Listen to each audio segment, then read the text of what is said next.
얘들아 안녕. 자, 오늘은 세 번째 시간 반감기에 대해서 이야기를 해보도록 할 건데, 반감기가 뭔지 그 정의부터 한번 이야기하고 넘어갈게. 보통 반응을 한다, 화학에서 반응을 한다라고 하면은 이 반응물이 점점 줄어들고 생성물들이, 이 빨간색과 같은 생성물들이 점점 늘어나지. 그래서 반응물이 점점 줄어들게 되면서 나중에 결국 오랜 시간이 지나면은 반응물이 동적 평형 상태에 도달하기 전까지 쭉 내려가겠지. 더 올라가는 일은 없을 거야. 이때 반감기의 개념이 뭐냐면은, 내가 맨 처음에 지금 여기 보면 OA만큼 있지.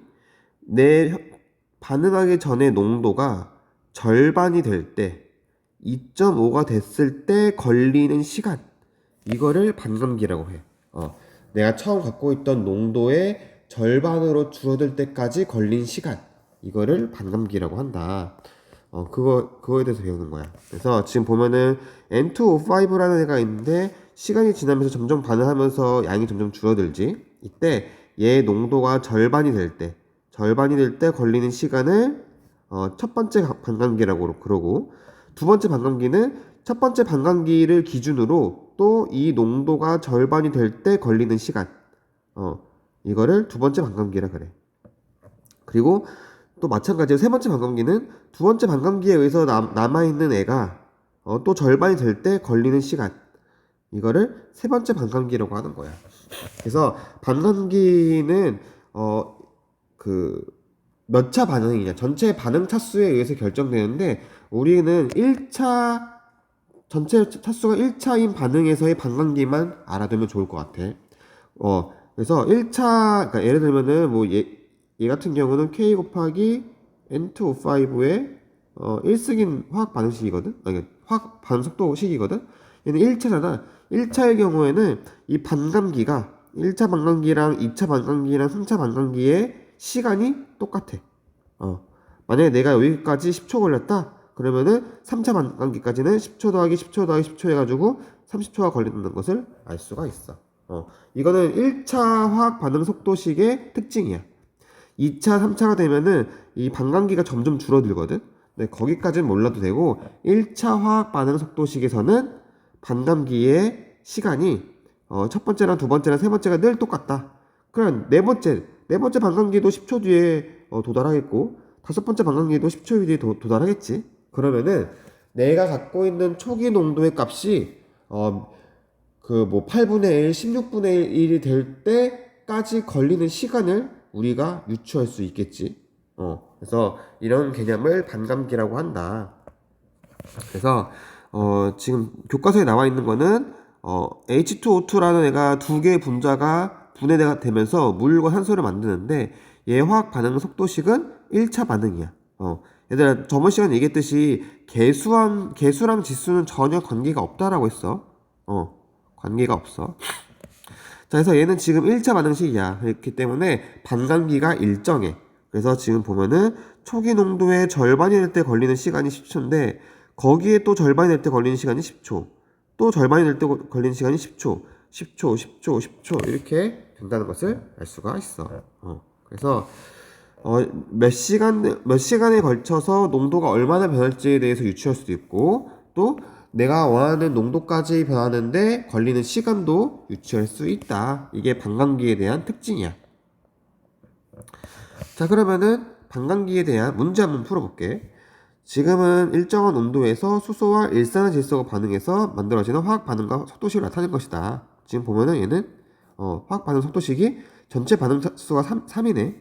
자, 반응 속도식은 수소에 대해 1차 반응이다. 일산화질소에 대해서 2차 반응이다. 맞지? 1차, 2차. 그치? 정답. 니은 반응 속도식의 전체 반응 차수는 3차이다. 그치? 1 더하기 2가 전체 반응 차수니까 3 맞지? 3번 반응 차수는 화학 반응식의 개수로부터 결정한다. 미안. 반응 차수는 화학 반응식의 개수로부터 결정한다가 아니라 뭐로부터 결정한다고 했지? 실험으로부터 결정한다고 했지. 반감기에 대한 문제는 아니었네. 그래서 디귿은 틀렸어. 정답은 기억, 니은. 반감기에 대한 문제 여기 있네. 자, 얘는 반감기가 5700년이고 질량수가 14인 탄소는 방사선을 방출하면서 붕괴를 한대. 이때 11,400년 뒤에 14C의 농도는 초기 농도의 몇 배가 될지 반감기로 설명해보자. 조건이 부족해. 조건이 뭐가 있어야 되냐면은 단 이 화학 반응의 속도식은 1차 반응이다라는 조건이 필요해. 자, 그러면은 예를 들면은 처음에 초기 농도가 A라고 해보자. 근데 얘가 2분의 A가 됐을 때 걸린 시간이 얼마라고? 5,700년이라고. 그러면은 얘가 이 남은 거에서 또 절반이 되는 반감기가 4분의 A가 될 때겠지. 4분의 A가 될 때 걸리는 시간도 역시 5,700년이야.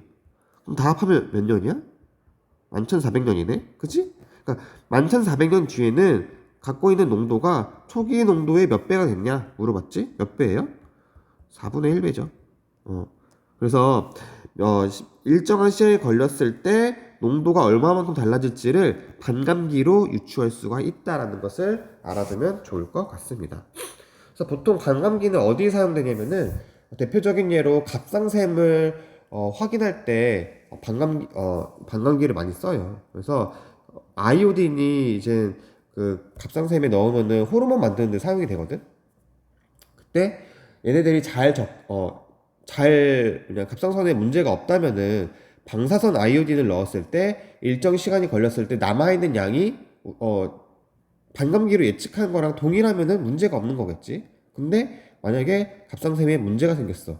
얘들이 아이오딘을 흡수하지 않고 막 배출해버려.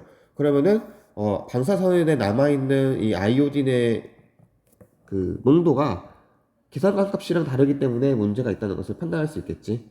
이렇게 반감기를 이용해서 치료를 하는 방법, 진단을 하는 방법들도 있다는 것을 알아두면 좋습니다. 자, 그래서 오늘의 핵심은 이거예요. 반감기, 초기 농도 혹은 현재 농도에서 절반, 이 농도가 점점 줄어들 텐데 절반까지 줄어들었을 때 걸리는 시간을 반감기라고 한다. 그 중에서도 화학 반응 속도식이 1차인 경우에는 반감기가 1차든 2차든 3차든 항상 동일한 시간이 걸리기 때문에 그걸로 미래에 어느 정도 남아있을 것인지를 예측할 수 있다. 이게 반감기의 대표적인 예시입니다. 그래서 이런 문제 비슷하게 낼 거니까 꼭 한번 풀어보세요. 오늘은 여기까지 하겠습니다. 끝!